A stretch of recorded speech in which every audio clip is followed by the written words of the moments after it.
नमस्कार शेतकरी मित्रांनो, मी आहे आपला मित्र सतीश कोनेले. आपण पाहताय आमचं यूट्यूब चॅनल विकास नर्सरी. आज आपण प्रॅक्टिकली बघणार आहोत नारळाच्या झाडाला मोरचूज लावताना खोडाला कुठलाही प्रादुर्भाव होणे यासाठी ही एक आयडिया आहे.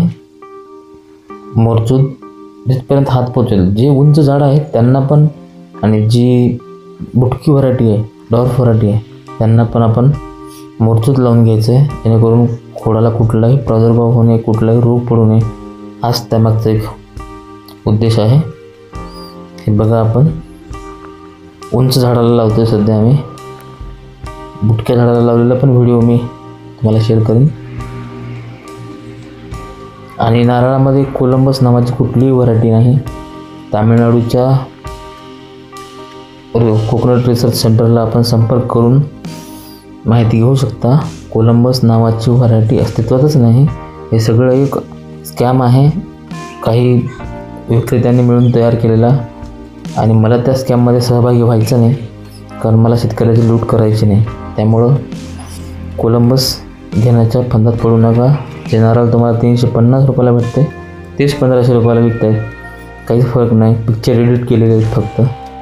त्यामुळं आमिषाला बळी पडू नका, ही विनंती आहे.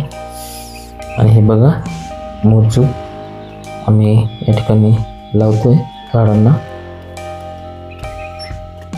अशा पद्धतीनं आपण जे मिश्रण तयार केलेलं असेल मोसंबीला, लिंबूला, संत्र्याला लावण्यासाठी, तेच मोरचूज, तेच प्रमाण, ते सगळं नारळाच्या झाडाला पण लावून घ्यायचं आहे.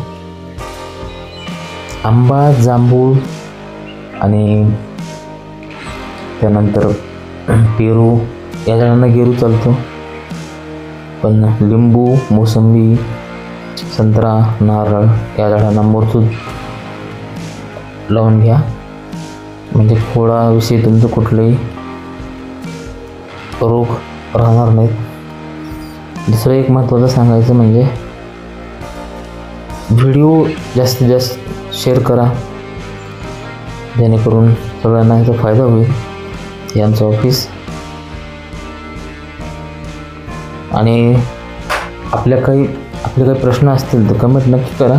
त्या प्रश्नाचं उत्तर मी आपल्याला देईन. व्हॉट्सअप ग्रुप पण आहेत आपले, ते पण आपण जॉईन होऊ शकता. त्याची लिंक मी इथे कमेंटमध्ये पिन करणार आहे, व्हॉट्सअप ग्रुपची. उद्या नारळाचाच एक व्हिडिओ प्रॅक्टिकली लावतानाचा पाठवून.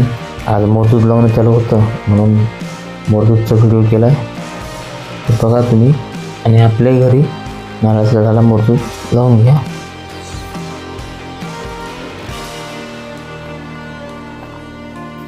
चला तर मग आज इथेच थांबूया. भेटूयात नंतरच्या व्हिडिओमध्ये. चॅनलवर नवीन असेल तर सबस्क्राईब करा आणि व्हिडिओ जास्तीत जास्त शेअर करा. थँक्यू.